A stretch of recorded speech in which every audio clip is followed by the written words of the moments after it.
Hello, everybody, and welcome to the LFC Transfer Room live stream with myself and Neil and Craig. Thank you guys so much for joining us on this Thursday evening, where the Reds are currently sat on top of the world, realistically, when you take a look at where we're sat in both league tables. Top of the Premier League, top of the Champions League, undefeated in the Champions League, only one loss and one draw in the Premier League. And we're currently in the quarterfinals of, the EFL or the Carabao Cup. Before we get into everything, make sure to like and subscribe if you haven't done so already. Make sure you have your notifications on for all future streams and videos as well, so that you never miss out. We're live again tomorrow from 7:30 p.m. UK time, and then we'll be live again on Saturday for our pre-game stream at 7:30 p.m. UK time as well, before we're live on Sunday after the game. Now, our stream will be after the game at 7:30 as normal.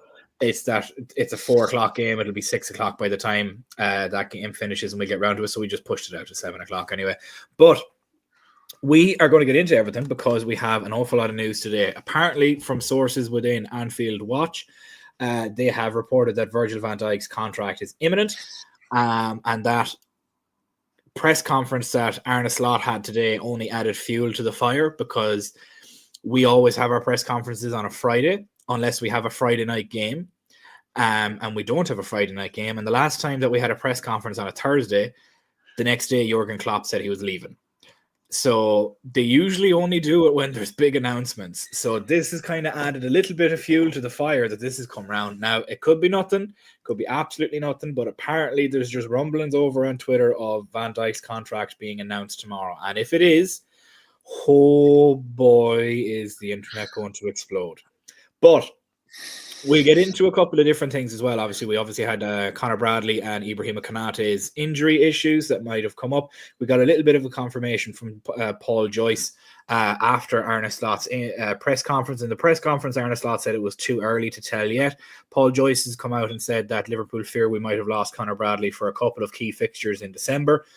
Thankfully, we have Trent Alexander-Arnold, who's going to be fully fit for Sunday for the first time in, I think, 4 years. He's been fit for a Manchester City visit to Anfield, which is absolute madness. And we're going to get into Melissa Reddy's comments as well in relation to the contract situations that are going on at the moment. Just having a couple of look at the comments, we can see here with Who Knew 22, a big announcement. Mbappe is still in Bradley's pocket. That's exactly right. He is yet to come out of his pocket. That's why the Real Madrid bus crashed on the way back. They realized they forgot him and they were trying to turn around and come back and get him.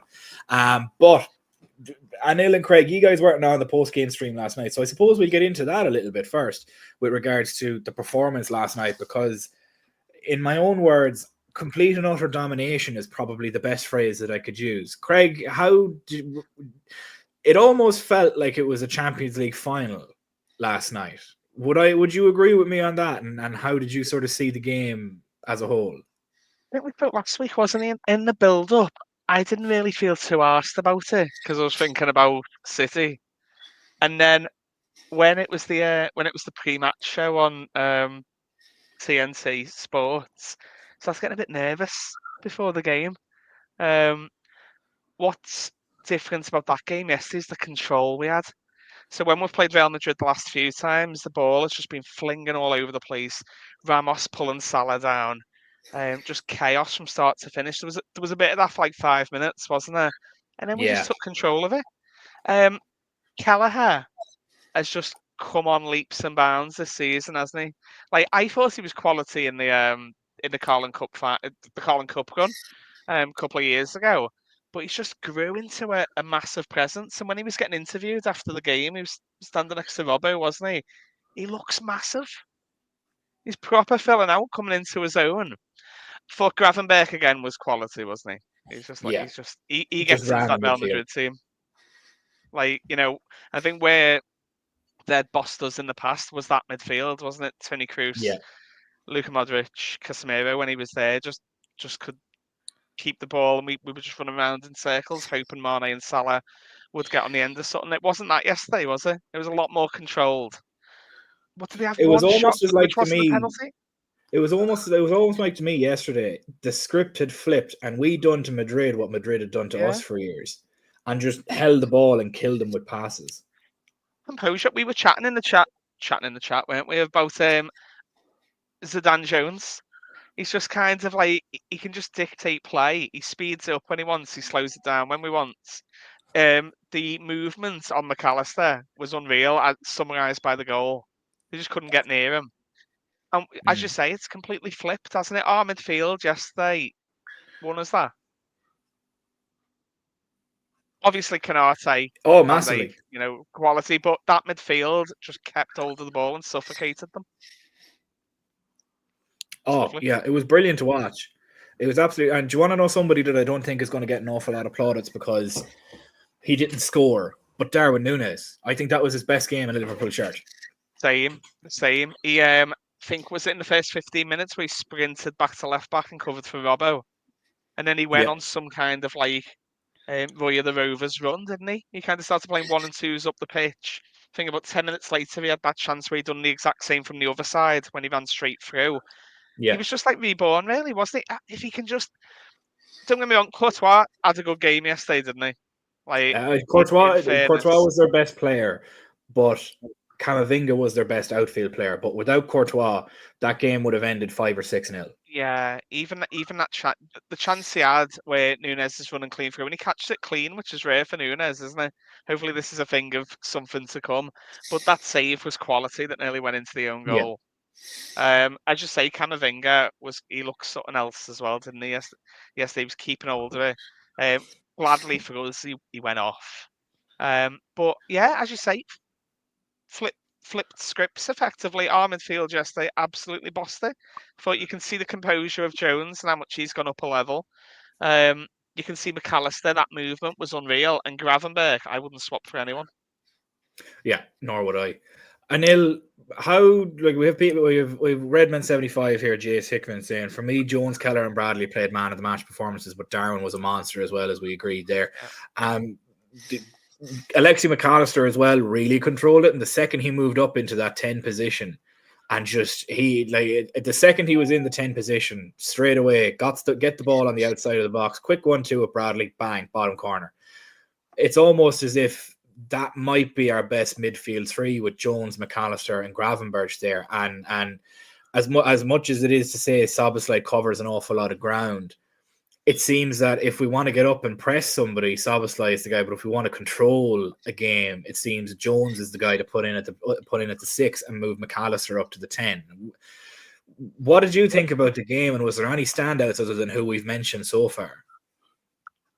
Yeah, I think McAllister is a top class player. It doesn't matter where he plays, but I think if you get him further forward, you see more of his quality. So, like, I think McAllister is so intelligent as a football player, and we know he can score goals. Like last season, he scored good 6-7 goals last season. Yeah. So he's got that quality in him, and he'll add goals to a game as well by having McAllister further forward. Where I think Szoboszlai so far this season, like, it's weird because Szoboszlai, I thought we're seeing more quality on the ball with him, but I feel like with Szoboszlai more off the wall that he shows how good he is. So I like that midfield three because I think Jones is good at keeping the ball and ball retention and being difficult to get off the ball. So I like having Jones close to Gravenberch, and then that allows McAllister to do his thing with the front three. So yeah, I think that might be the way Slot could do it from now on, and I want to see that midfield three. And yeah, I'm glad, and also I'm glad we pointed out Darwin Núñez because we know kind of bad with fucking immense yesterday. Kelleher deserved plaudits. There's so many good performances, but Darwin Núñez, I really liked how he played. I thought out of the front three that started, he was the best.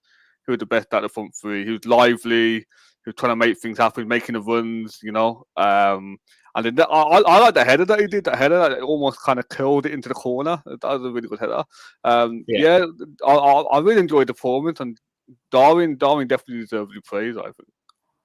Yeah, I'd see people are going to look at the scoreline of it and see, Darwin had a couple of shots on target, but yet again he didn't score. But that just tells me you didn't watch the game. He occupied both centre backs. He occupied two defenders at a time. When Mo Salah had two guys on him, Darwin was pulling the other two guys elsewhere, which created space for everybody else and allowed people to run into channels and create space on the outside of the box. It's those kind of things and that off-ball work that's invaluable to a team. And only for it was Courtois in goal. I guarantee you Darwin has a brace in that game. without question. Like that first save was absolutely phenomenal. Absolutely phenomenal. That performance kind of saves his Liverpool career, doesn't it? Because you were thinking, how is he, like, a couple of seasons in now, and why is it not clicking? But yesterday he dropped deeper and looked comfortable. And previously, obviously, Slot's been going on of him, hasn't he? Drop a bit deeper. Yeah. And he looked a bit lost. He was running offside. He didn't quite know where he was going. He just looked so kind of controlled in his runs yesterday. I mean, that was a bit of a difference. So prior to that, he does have like that headless chicken feel. But yesterday, they were intelligent runs, weren't they? And we haven't quite seen that from him before. What really impressed me, and what I said from the beginning, is that a lot of people really underestimate his ball carrying ability. And everybody was saying, I've never seen him dribble past anyone. And I'm kind of like, because he's up front and he's not supposed to be dribbling past anybody. He's meant to be getting passes in behind. But then now all of a sudden he's playing deeper.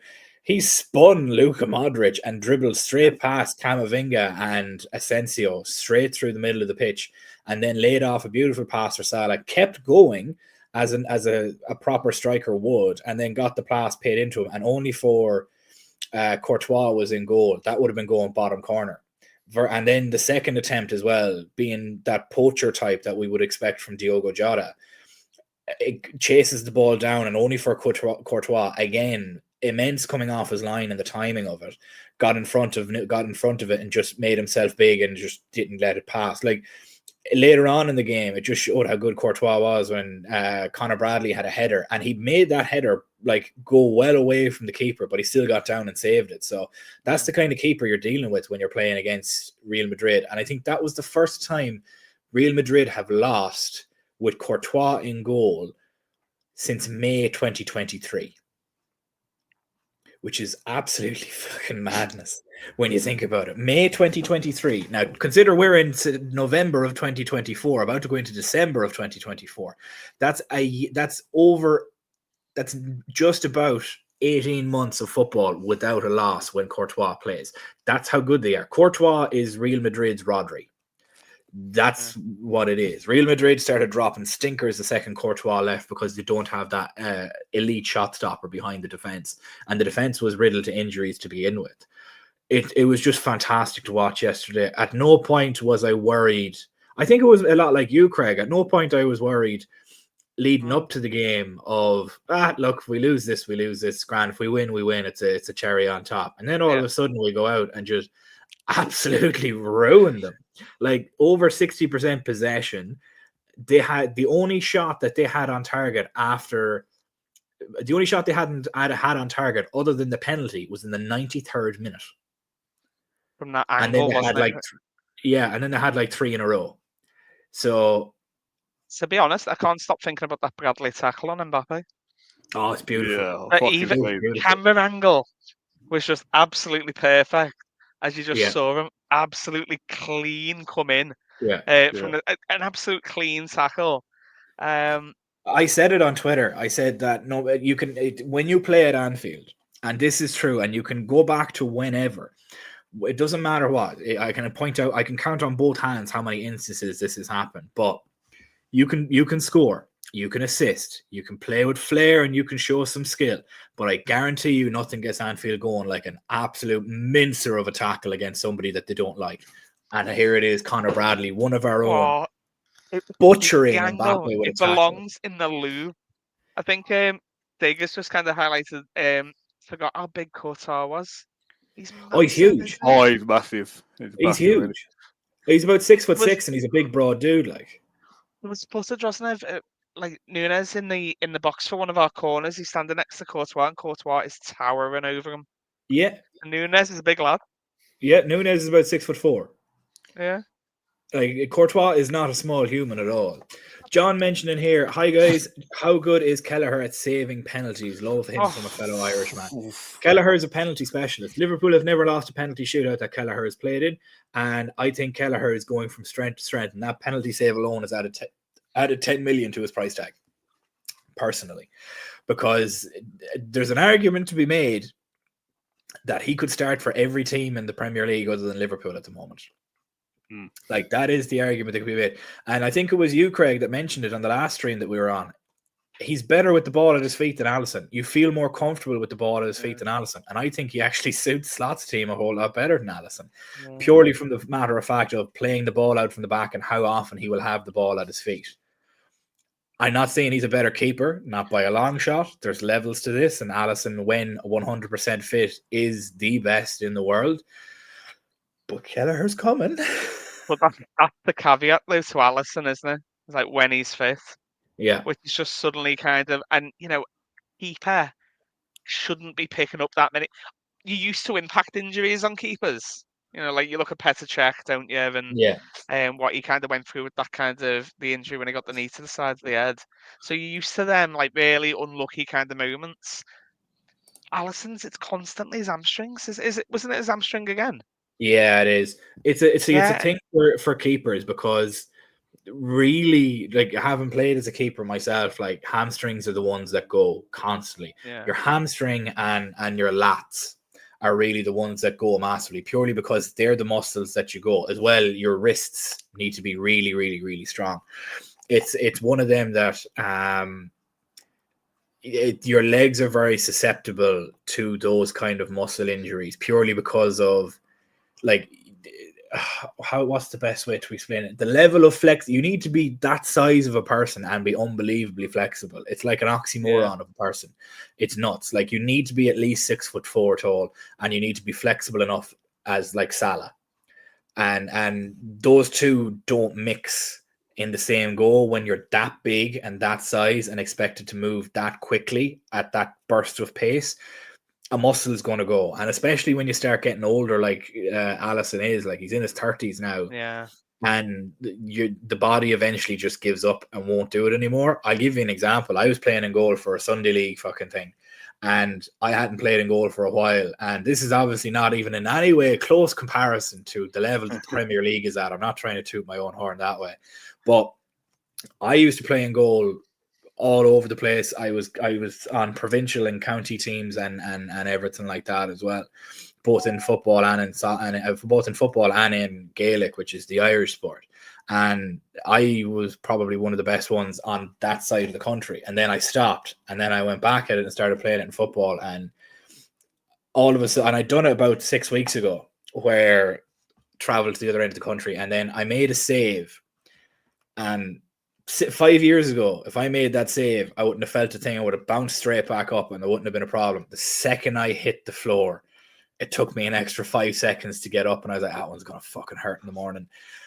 That's when I knew that maybe I need to stop, throwing myself around like I'm a 21-year-old anymore, when I'm 29 coming on 30 in April. Alisson clearly is doing that at a level a million times above me, but obviously he has the fitness coaches and strength and conditioning coaches to help him with that. But father time comes for everybody, unfortunately, and hopefully it staves off for another year or two with Alisson, and we can get Marmardashvili in and get him up to speed properly. But it's Alisson's going to be leaving sooner rather than later, and that's going to hurt an awful lot of people. Do you put him back in? Do I put him back in? Yeah. See, I'm biased. I'm Irish. Anil, would you put him back in? Would you put Alisson straight back in? You know what? I've always been a believer in like picking players based on form, and like Kelleher done perfectly, done nothing wrong. So, I would like to see Kelleher carry on, but I feel like Alisson will play against City only because it's such a big game. But I think Kelleher deserves it. So I think I would keep Kelleher. Well, Alisson still hasn't trained with the first team, so it's probably going to be Kelleher that plays on Sunday. Okay. When he's fit and able. What do you mean here, Jeffrey? Don't know what you're talking about. Have you thought this out?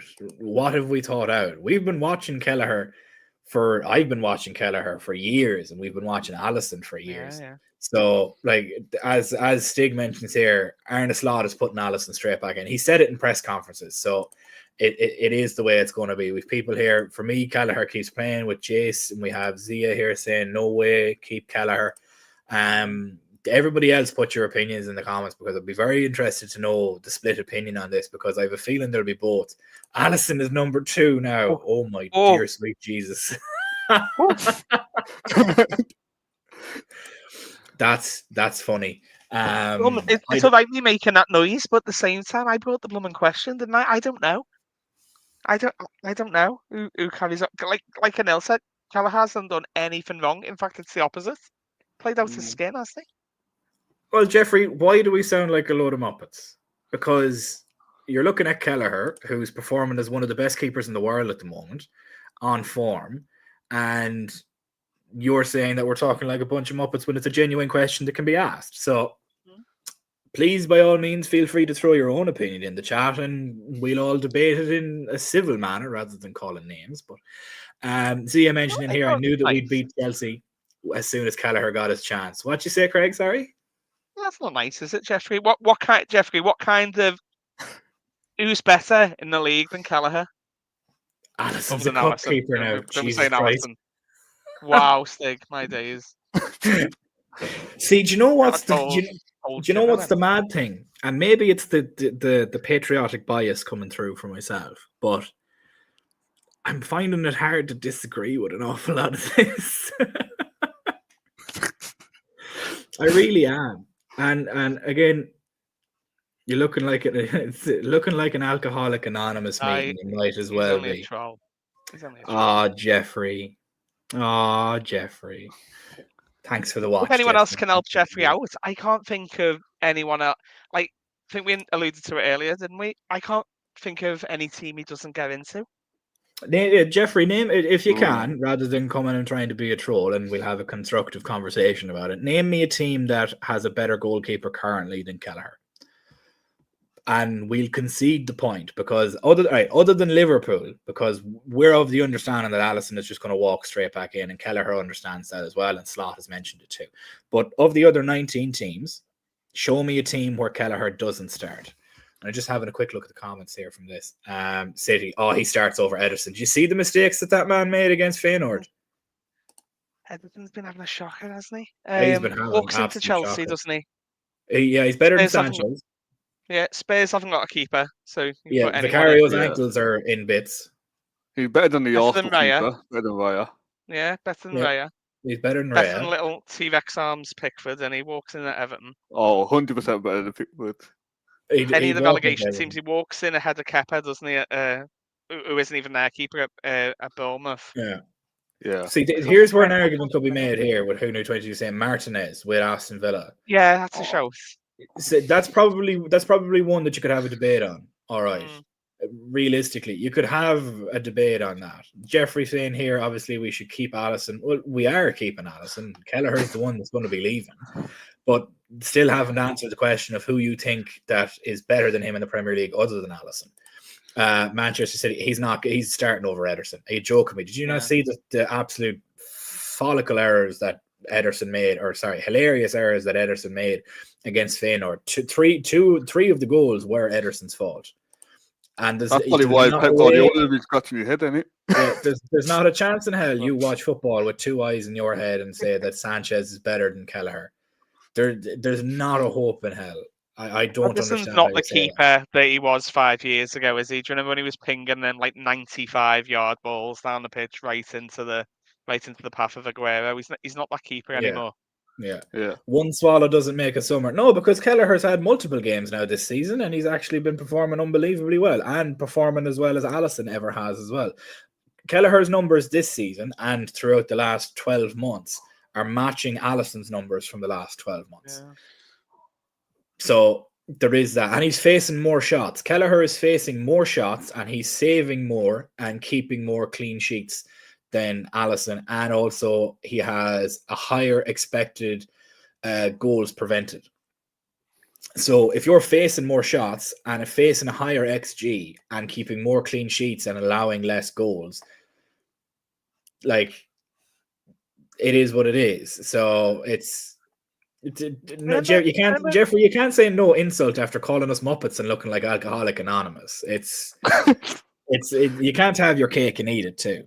Well, we're not saying anything bad on Alisson as well. Alisson's world class, but we just want to give Kelleher his own credit. Do you know what I mean? We've already agreed that Alisson is walking back in because Slot has said it, and he said that Kelleher understands his position in the team. And then we have here with Jack Owens mentioned he's better than Marmardashvili. Can we sell him back and keep Kelleher? I would love for that to happen, but I don't think it's going to happen because of Kelleher's age and he wants first team football.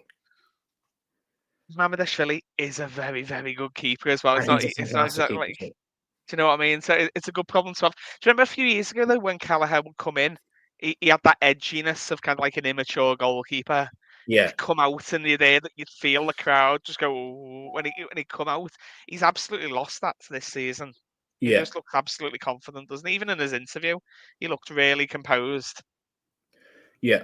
But he's just, as you say, he's grown into a bit of a man. Who knew 22 saying at least we don't have Onana? Thank fuck for that. And again, you're just clearly not watching the sport. That's all I can say. He's not been in the game 2 minutes. He's been here for years, and he's constantly been like this for years. We have not lost a penalty shootout with him, and I think he's 5 for 5 in penalty shootouts. And he's scored effectively. And he scored the kind of set up the winner as well. So yeah. Luke here mentioning Plus Mama is coming as still a young keeper to replace Alisson long term. Yeah, that's it. Like he's going to come in and replace long term. The reason that Kelleher is leaving is because Kelleher is 25. He's about to start hitting his prime as a goalkeeper into his prime year. Yeah. He wants first team minutes, and I think he's deserved them. And it'll be a bittersweet moment when I do see him in another shirt, but he has deserved it. Marmardashvili, on the other hand, is a couple of years his junior, will come in, is happy to sit for a year or two, and then take over from Alisson when Alisson probably rides off into the sunset. Stig here mentioned, I see Kelleher in Europe. Leverkusen would suit really well. I think Bayern Munich. I think Bayern Munich. I think Bayern Munich would be one. But we're going to move on from the Kelleher and Alisson talk. And I can just see here that Lewis Steele is after updating in relation to Ibrahima Konate. So Konate is another who is in doubt for Sunday after limping off, though it is believed the Frenchman is hopeful he has avoided any serious damage. So there's nothing, again, timeline-wise, what the injury is. There was some Twitter physios that were mentioning it could be, an MCL sprain, which can be 1 to 2 weeks if it's a grade 1, 3 to 4 weeks if it's a grade 2, and 5 to 6 weeks if it's grade 3. Thankfully, it doesn't seem to have been that, because MRIs would have shown that immediately. And I personally think that Slot is maybe playing some games here much akin to Arteta and Pep in that, he's injured, and then he starts on Sunday. Personally, I don't mind seeing either Joe Gomez or Jarell Kwanzaa in there, but I'd feel much more secure if it was Ibrahima Konate, because the two of them, him and Virgil van Dijk, will absolutely maul Haaland. But that's just how I view it. That's the update on Konate. But before we move on to the next topic now in relation to Mohamed Salah's contract and all the lads' contracts, make sure to like and subscribe if you haven't done so already. Make sure you have your notifications on for all future streams and videos so that you never miss out. So it is the knee, is MCL, but that's my assumption on it based on how Endrick fell against him. But it's just, I think it could be one of them. Right, let's go and have a look here and have a look down through it. I'm not sure who you're on about who's going to bottle it, but whatever you're into, Jeffrey, we'll let you sing away from yourself there. Ice bath to be right as rain, exactly right. Sure, like the last time he walked off with his arm in his jersey and his sling after he got stepped on his wrist, and everyone thought he broke his wrist. Within 12 hours, he was laughing about it and being fine. He just has a really low pain threshold, Konate, when it comes to injuries, which is just a polite way of saying he's a bit of a bitch, to put it correctly. That's great, Jeffrey. Well done with Ray Clements. Fantastic. Fair play to you. I'm very happy for you. I'm glad you remember him. But we're going to move on to Melissa Reddy's content. So Melissa Reddy had a number of different comments on the contract situations with the guys and how it's unfolded to this point. So I'm going to read out the quotes here. So first one came out and said, when Klopp told FSG last November he would be leaving, they could have pulled a fast move to tie Trent, Salah and Van Dijk down before they knew. But that's not the way they want to do business. As in before they knew, as in before Trent, Salah and Van Dijk knew about Klopp leaving, that they could have pulled a fast one and been like, yeah, he's staying, and operate in bad faith, but said they didn't want to do business that way. There's been desire from both sides, Liverpool and the trio, Virgil, Trent and Salah, to understand what Arne Slot's football will feel like and how it would translate to them. Talks over the new deals are understood to have commenced in October, so talks are ongoing as it is at the moment. Amid what is an exhaustive process, there's a sea of hope for those desperate to see Salah continue being Liverpool's gold dust. The bottom line is he wants exactly that, and so do the club. Liverpool remain calm over the situation. She then goes on to say that negotiations around Mohamed Salah are the most complex, more than Van Dijk and Trent, given his worth, not just on the pitch, but also off it as well.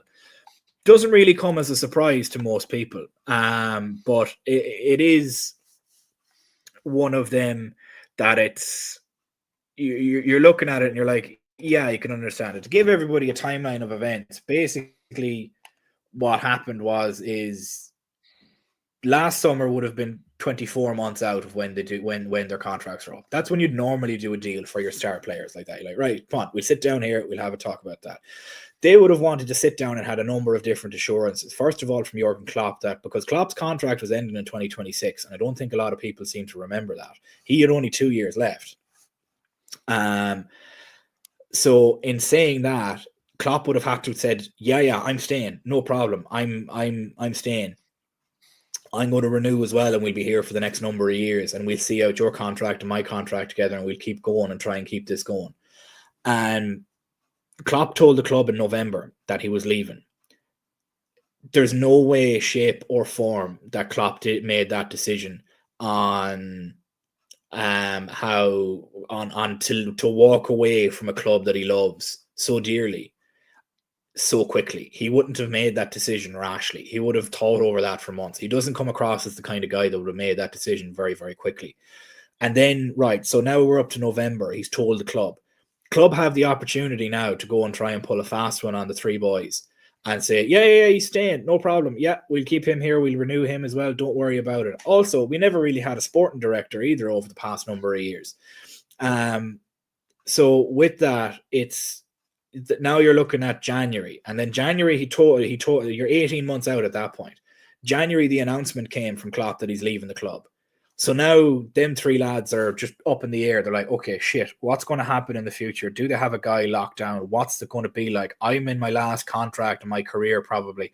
It's my last chance to compete. I don't want to be part of a rebuild. Trent is going into his prime years. He's probably thinking, I don't want to be part of a rebuild either. No matter what assurances the club would have given them at that point, the players still needed to see how the system played and how they went about it before they commit their future, especially considering, as I said, it's the last big contract for Salah and Virgil.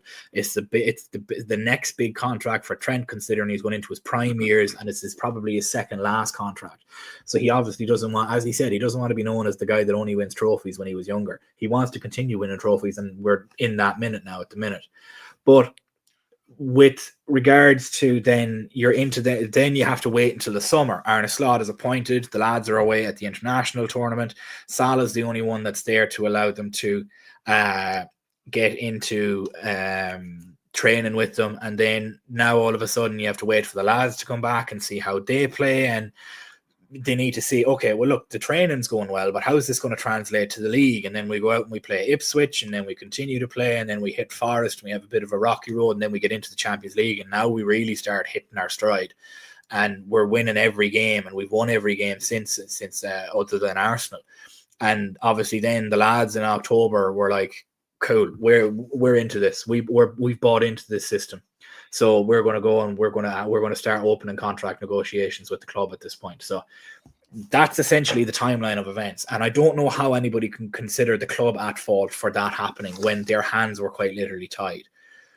Craig, with Melissa Reddy's comments basically stating that the club obviously didn't want to pull a fast one or operate in bad faith, does that really come as a surprise with you, especially considering how big these players are? No. Can you imagine if we did pull a fast one and we tied them all down to these contracts? In comes Arne Slot. They've just signed a new long-term deal, like you say before, Salah, Van Dijk's last one. Trent going into them prime years, to then be told that the one they idolised and a father figure at the club leaves. The disharmony in the club, which Slot would have walked into, would have been 10 times harder. Of 3 of our main players disillusioned with the club. We like to think they're completely professional, putting these top level performances, but at the same time, they're only human. I feel like they've been backstabbed. Look at Torres, who absolutely loved the club, was given numerous kind of promises from Hicks and Gillette, wasn't he? And then he just fell out of love with the club. You just saw his performances become shocking towards the end. You could see that happening. It's the type of club like ours that we don't do shit like that. So we kept it all above board.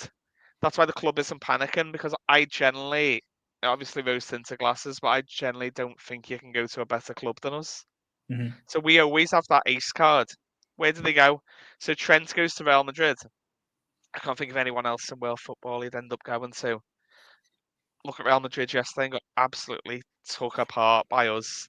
So what does he want to get out of it? Even Bellingham's interview at the end was proper defeated, wasn't it? It was just kind of like the better team won, shrugging and stuff like that. So yeah, he might be BFFs with Bellingham. That, obviously finances comes into it in terms of what they're going to offer him to go to Real Madrid. But the other two, Salah, we've spoken, Stephen, you're far more kind of, in line with the financial side of it than me. That made me kind of think about it a bit differently. Performance-wise, you'd keep Salah, wouldn't you? But obviously, the finances attached to it means it could hinder a couple of players coming in. That's, that's probably a bigger chat than this. Van Dijk, I think, will be the first one over the line. I can't think where he goes. He's got his compatriot there with him, hasn't he, in terms of kind of Arne Slot. Yeah. Slot loves him. He's coming back into where he is. He's like, he has got that kind of like fine wine approach, hasn't he? He just looks class again. He gave a bit of a sloppy pass away yesterday, but these performances have only happened because we were so upfront with them right at the beginning. If that wasn't, to come back to your question, if that wasn't the case and we just hoodwinked them effectively, we wouldn't be getting these performances from them now, and they had to be out the door anyway. Yeah. I don't disagree with you. Like, as I said, if you operate in bad faith and then all of a sudden Klopp says he's leaving 2 months after you do the deals, now all of a sudden you, Van Dijk, Salah and Trent being like, I want out of the club. Good luck. Yeah, you've completely gone behind my back here. Like, and we literally just said why they couldn't sign them on extensions last season. I've just explained the whole lot. Klopp did not make that decision lightly. He knew months beforehand. Klopp then told the club in November. So the club couldn't sit between the summer and November. The club couldn't offer those assurances because Klopp was technically general manager at that point, because he would have been the one sitting down trying to do the contracts with them, and he would have had to have given them assurances. Does Klopp seem like the type of person that will sit down in front of the 3 biggest players in the team and lie? Because I don't think he is, personally. I think he's obviously very upfront with them, and they've gone through an awful lot of stuff together. He's not going to turn around and just lie straight to their face. And if he did lie to them, now all of a sudden he says he's leaving in January, these guys feel like they've just had the wind knocked out of them because they've signed new deals and they don't know what their future is going to be like, and they might want to skirt and leave in the summer, and now you've lost them completely. Whereas the club being above board and being honest about everything and open about everything and keeping those relationships open and not shutting the doors on them allows them to have a much better point of view of negotiation now. The reason I say that is because, as Craig said, where are they going to go? Trent might go to Madrid, fair enough, but Conor Bradley just showed you against Madrid why Trent may not even be needed. Like, that's how mad that is. Not that he might not even be needed, but Trent is really not in a strong negotiation position at the moment because he's not had as good a season as he would have liked to have had. Salah, on the other hand, is walking into that negotiation table and dropping his balls on the table and saying, give me my money.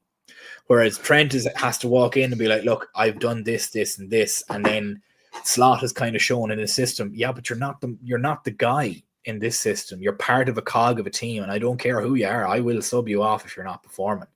It's one of them that it's like, it couldn't have happened last season. Who knew? Because just the calamity of shit that happened. And we Stig here mentioned, I heard the issue around Schmadtke not in control of contracts, and Gordon, who was then, got pulled out to handle possible sale of parts of the club. Hence no one handled contracts for a while. And then obviously Stig mentioned here, no rumours for Salah or Van Dijk to other clubs says a lot. Of course it does. And people are looking at it from the point of view of the second it hits January 1st, oh, they're gone. They're going to sign for a different club. They're not going to wake up on January 1st and be like, I'm gone. Because if they were, there wouldn't be contract talks going on currently at the moment. And again, as Craig said, where do they go from here? Like, Anil, where realistically could Salah or Van Dijk go from Liverpool that will allow them to compete at a Champions League level and would allow them to compete at a league level and also keep them in the national team squad? I struggle to think of anyone, to be honest, because right now I'll say, especially after yesterday's game, it's a big statement to say, like, we're up there with the best in the world.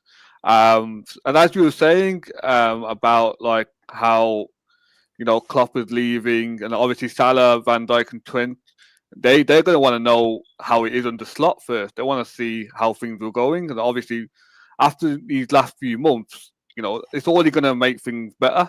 It's only going to make him want to stay, and more likely we'll get it over the line. So, yeah, with Salah, the only place I can see Salah go is maybe Saudi if he doesn't sign a contract with us. But he won't be able to stay at the top level and competing for the big honours, the Champions League, etc. Van Dijk, I think any top club would want him, but you know, Liverpool are a top team. Liverpool will be one of the teams going for it, so it's a perfect club for him, and he's captain as well. So, yeah, I think a couple of years ago you would have said like PSG, wouldn't you? Yeah, Where they were, and that's fell through. Yeah, I would, yeah. See, realistically, like, Salah to PSG could work, but again, he's not going to ever challenge for a Champions League. Look at them this year. He's not going to Madrid because that's the only other one that could promise him Champions League football, because they have Rodrigo and their front line is set as they're just a bunch of young to middle, mid-age 20-year-olds.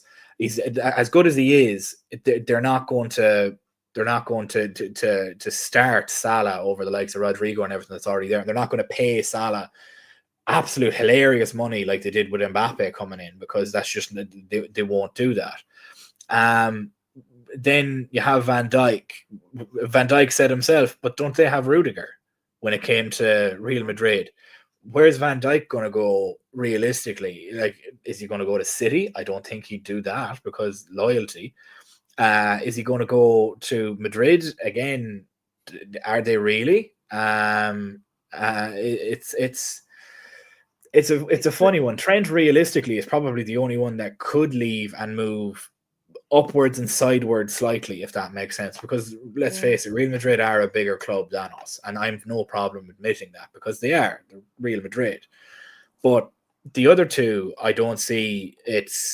I don't see. Jeffrey, you know what the problem is. You're being a bit of a cunt, so let's stop now. Just be nice, and you can continue to watch the stream, or you will get banned. There's no need to be a cunt. Very straightforward. It's just one of them. Sorry, Craig, I just don't appreciate that kind of shit, and I will call it out and call him a cunt for being a cunt. I call a spade a spade. I'm Irish. I appreciated it. I thought it was bob on. The thing that I was going to say was kind of more about kind of a couple of the comments are highlighting, you know, any club in world football would want the three of them. I get that. That's not what the issue is. The point is the fact that where do they go? Where do they get what they want? They're getting paid a significant amount of money. We're willing to offer a significant amount of money. But where'd you go? And that's why I made the comment to Anil. And a couple of years ago, you'd say Paris Saint-Germain when they had Neymar and Mbappe. They were trying to build almost like a Galactico. A super team. And you could see that kind of like happening. Not now. They're struggling to even make the blooming knockouts, aren't they, of the Champions League next stage? Aren't they on like 4 points? Where are they in the table? Because that is hilariously interesting considering the results. Because I'm going to have a look at the table here now and see. PSG are currently 25th, 2 points behind Real Madrid in 24th. And there's 3 games to go, basically. So the maximum amount of points that Real Madrid can get is 15, which is what Liverpool are currently on at the moment. And the maximum amount that Paris Saint-Germain can get is 13, which is what Inter are currently on at the moment. But that doesn't also feed into the fact that Liverpool, Inter, Barca, and Borussia Dortmund, who are all on 15, 13, 12, and 12 respectively, also have 3 games to go against much easier opposition. Paris Saint-Germain, to be fair, they're playing Salzburg next. I'd expect them to win that. Real Madrid are playing Atalanta. Like that's another one that's going to be huge. They have to play Real Madrid have to play Atalanta, and let me have a look here now. Fixtures away as well, isn't it? Yeah, they have to play Atalanta away, and then there's another 2 games after that. Then they play Salzburg at home. You would expect them to win that, and then they play Brest away. You'd expect them to win that. So you'd say at least they're getting at least 6 points out of their next 9. But that then begs the question: if they drop points in their next European game, they're in big trouble. Similarly with PSG, I need to go back and have a look here at who they're playing next, because that's madness if that's the case. Because PSG probably won't make it out. I think PSG got City in one of the games. Oh, do they fuck? Oh God, that could actually be unbelievable, because they could go and absolutely rip the shit out of each other. You'd hope anyway. PSG play Salzburg next, as I mentioned, and then after that, they play City at home. So, oh God, that's on the 22nd of January, and then they play Stuttgart away from home on the 29th of January, and then the draw happens like 2 days after that for the next round. Where Liverpool need to be focusing on is who plays in 15th or between 15th and 18th is where Liverpool need to be focusing on, because that's probably who we're going to end up playing. And guess who's currently in that particular bracket currently at the moment? Manchester City, which is hilarious. But yeah, it is one of them. And do you know what, Paul? I might as well, because he's annoying the piss out of me. So good luck to you. Jeffrey has been banned and their comments were removed. That's why you don't be a dick in the comments, guys. That's why you don't be a dick in the comments. Don't be a cunt and you won't get kicked. Very simple and very straightforward. Jeffrey, we love you, but clearly you were smoking that good shit and you were on one today. But anyways, we're going to move on to a couple of other bits just before we finish up. Or do we have any other bits to finish up on? Let me just have a quick look through Twitter. Get some questions into the chat if you want as well, while I have a quick look through here, because I'm trying to find stuff now. Because it's been a relatively slow news day. Normally we'd have a bit of a busier news day, which wasn't it about the presser being the day before? I know we touched on it earlier. The presser being the day before. With do you guys think Van Dijk's getting announced tomorrow? Because I don't personally. I don't. Oh wow! I think there's a couple. Okay. I'm after seeing something here now that would actually be good. From the Times Sport, a proposal to ban state-controlled clubs from English football has been included in the football governance bill. If passed, Manchester City and Newcastle would need to change ownership to obtain a license in the new independent regulator. Oh wow! Oh dear. To put that into plain English for people, Man City and Newcastle are fucked if that goes through, because their owners will essentially have to sell. Paul, if you missed the start, the updates on Connor are Paul Joyce mentioned that Liverpool fear he might miss a couple of games and key fixtures in December because of a hamstring issue. And Lewis Steele mentioned not long ago that the hope is with Ibou that he's kind of missed anything major and he's not actually done major damage, so he might not miss anything at all. To be honest, no, I wouldn't drop Connor if he's fit. I wouldn't drop Connor Bradley, but I think he's not going to be fit, which is the problem. Yeah. I think, to be honest, I'm not going to lie to you. Tom, who's also on as a host here, or as a guest here, should I say, said it in the group chat, and I commended him for saying it yesterday when it happened, because he said before the game, and everybody was worried about it before the game, that Andrew Robertson steps up under big nights in Anfield. And boy, did he step up yesterday. Yeah. Andrew Robertson had a fantastic game yesterday. Yes, he gave away a penalty. I understand that, but it was a very, very soft penalty. He literally stood on your man's foot and your man went flying. And if there was very minimal contact in that, I wouldn't have called that a penalty myself. But obviously, Papa Perez still has an awful lot of these referees in his back pocket. So I think Robbo should start, because you don't punish somebody for having that level of a performance realistically. And I think with Trent on the right hand side, City are just going to be absolutely ran ragged, because they don't have the fullbacks to be able to cope. They don't have the midfield to be able to cope. Like, they have a 30-watt-year-old Gundogan.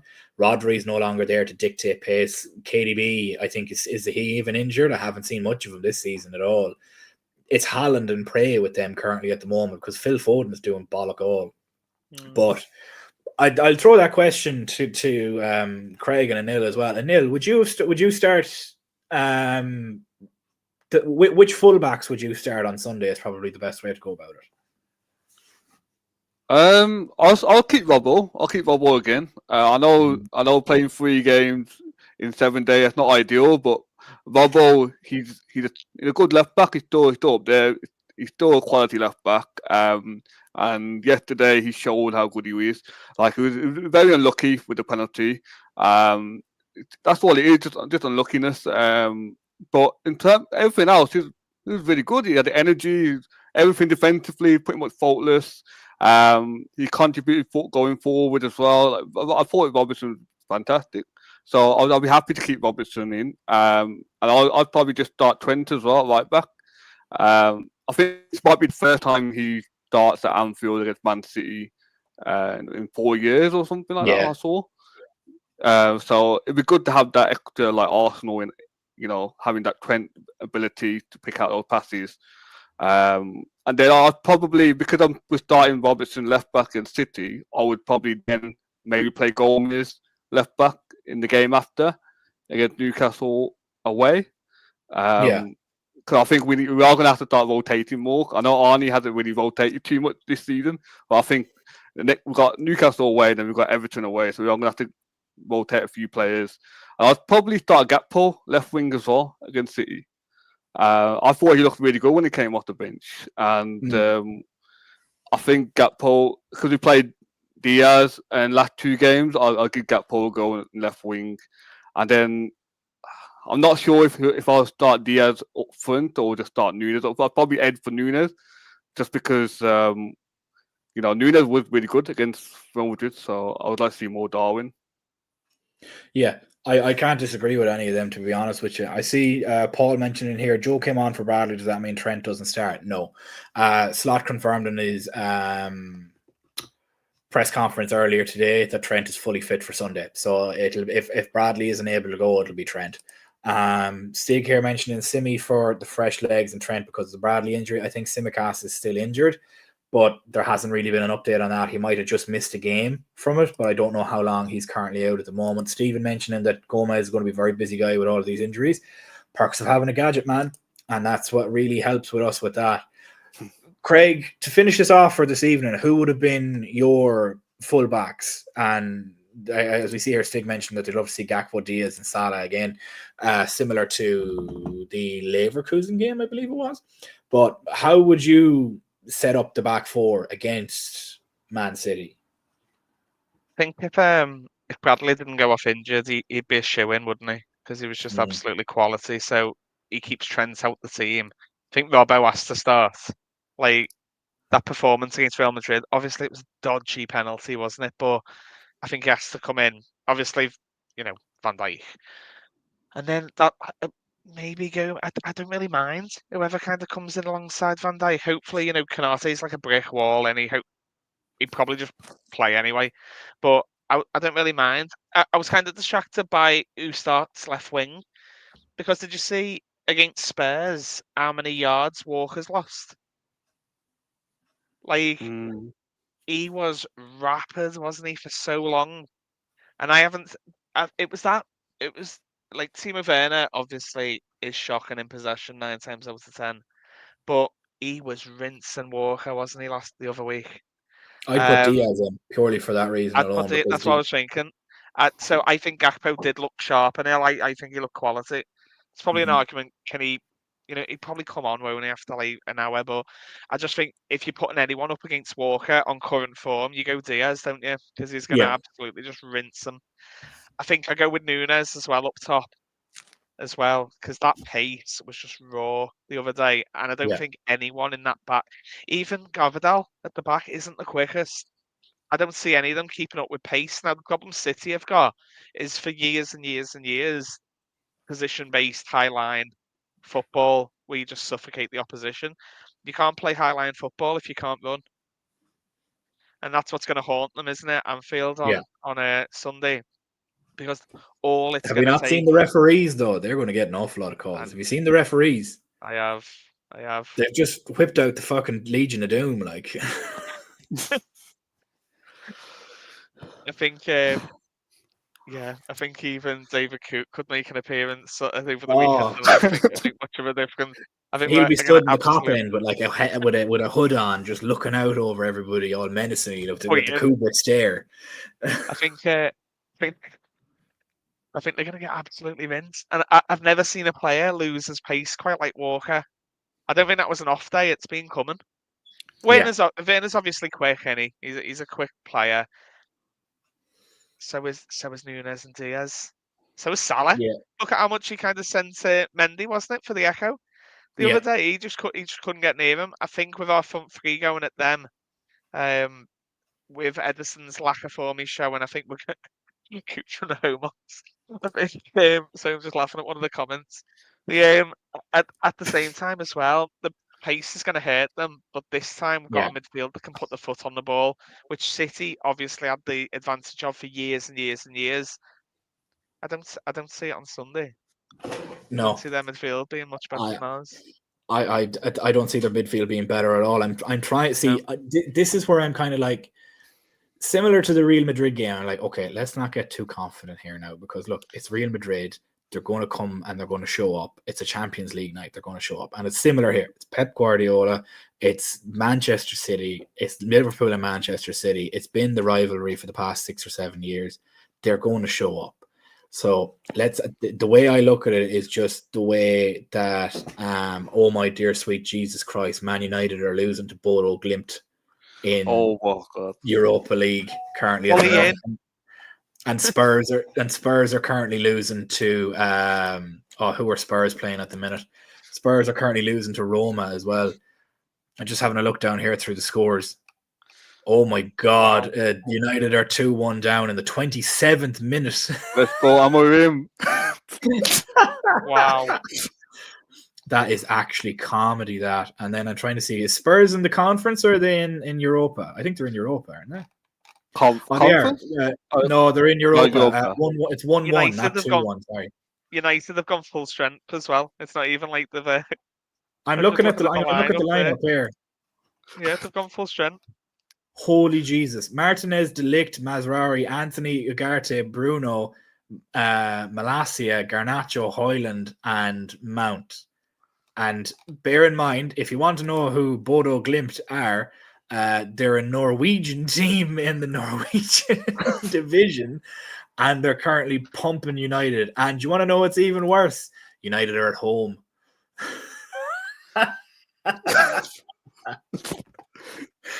Ollie's at the wheel. Oh, lads, it's beautiful. Guys, we are going to finish it up there for this evening. Thank you guys so much for joining us. Apologies about that twat Jeffrey in the chat, but he's long gone now and he won't be back unless he makes a new account, but we'll spot him straight away. You can smell the cunt on him. But lovely having you all here on this Thursday evening. We'll see you guys again tomorrow night. Lou will be on tomorrow night at 7:30 in the evening to look after you guys then as well for our new stream. Make sure to like and subscribe if you haven't done so already. Make sure you have your notifications on for all future streams and videos so that you never miss out. If you're currently watching over on Twitter or X at the moment, please do jump over to our YouTube channel. We have a link in our bio, and we also have a link to our Sports Illustrated articles in our bio too. Make sure to give them a read if you want to have a bit of a read into it. Thank you guys so much for joining us. From myself, Anel and Craig, we'll see you guys again tomorrow. Bye-bye.